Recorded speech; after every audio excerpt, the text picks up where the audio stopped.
A cabinet meeting has been scheduled for next Monday, catching many off guard given the short notice. This has only fueled speculation about when the federal election might be called. With both major party leaders ramping up their campaigns, the big question remains: when will the starting gun be fired on this election? Now, speculation has been running wild about the timing of the federal election. While there's been no official word yet, the government's moves behind the scenes have set tongues wagging. According to Sky News political editor Andrew Clennell, his crystal ball initially suggested that Prime Minister Anthony Albanese would call the election this past Sunday. But, as we now know, that didn't happen. Instead, what we do know is that a cabinet meeting has been locked in for Monday. Typically, these meetings are scheduled weeks in advance. However, this one was locked in just yesterday, which is raising a few eyebrows. Some insiders had tipped April 5th as a possible election date, but the short time frame makes that increasingly unlikely. So now, all eyes on April 12th, May 3rd, May 10th, or May 17th. One of the key considerations for the Prime Minister is whether to go to the polls before or after the budget.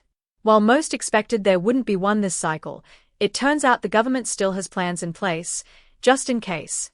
Reports suggest that portfolio budget statements went through Cabinet last week, leaving the door open for Albanese and Treasurer Jim Chalmers to deliver a budget if they think it'll give them a leg up politically. As for why Albanese might hold off and go full term, it's no secret the government isn't in an ideal position.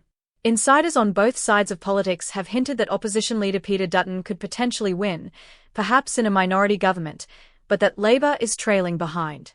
It's going to be a tight race, and Albanese is weighing up whether delaying the election could work in his favour or if it might backfire. Political parties have been tracking polling numbers closely, but there's been little movement in recent weeks. Some within Labour had hoped the recent interest rate cut might give them a small boost in the polls, but that hasn't materialised. Adding to the intrigue, a now-deleted Facebook post from Senate President Sue Lines may have given the game away regarding an April election. In her post, she mentioned flying back to Perth to say her farewells in preparation for the upcoming election. However, when pressed about it, she insisted that only the Prime Minister knows when the election will be called.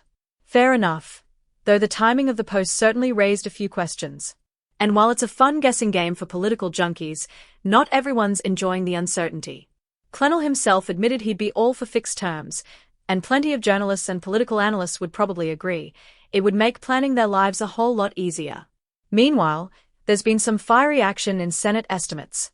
The opposition has pointed out that independent MP Zali Steggall has secured an extra staffer, raising suspicions about potential crossbench negotiations in the event of a hung parliament. This is especially interesting given her past clashes with Special Minister of State Don Farrell over electoral reform. When questioned about the decision, Farrell confirmed that it was made at the Prime Minister's discretion.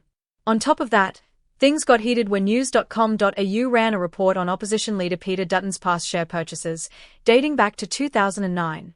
The timing of the transactions, coming right after the opposition was briefed on a banking bailout, has led to accusations of insider trading.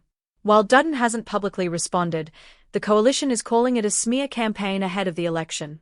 The Senate estimates hearing on the issue saw some explosive exchanges, with government ministers calling out the opposition for mudslinging, while coalition MPs fired back, accusing Labour of defamation under parliamentary privilege. With tempers flaring, it's a sign of just how intense this election battle is shaping up to be. So, to recap, Cabinet has been scheduled for Monday, and if an election is about to be called, the most likely dates are April 12th, May 3rd, May 10th, or May 17th. All we can do now is wait for the PM's decision. One thing's for sure, though, this campaign is going to be one of the roughest and toughest we've seen in a long time. We'll keep you updated as more details come to light. Make sure to subscribe and hit the notification bell so you don't miss a beat in this election rollercoaster. Thanks for watching, and we'll see you next time.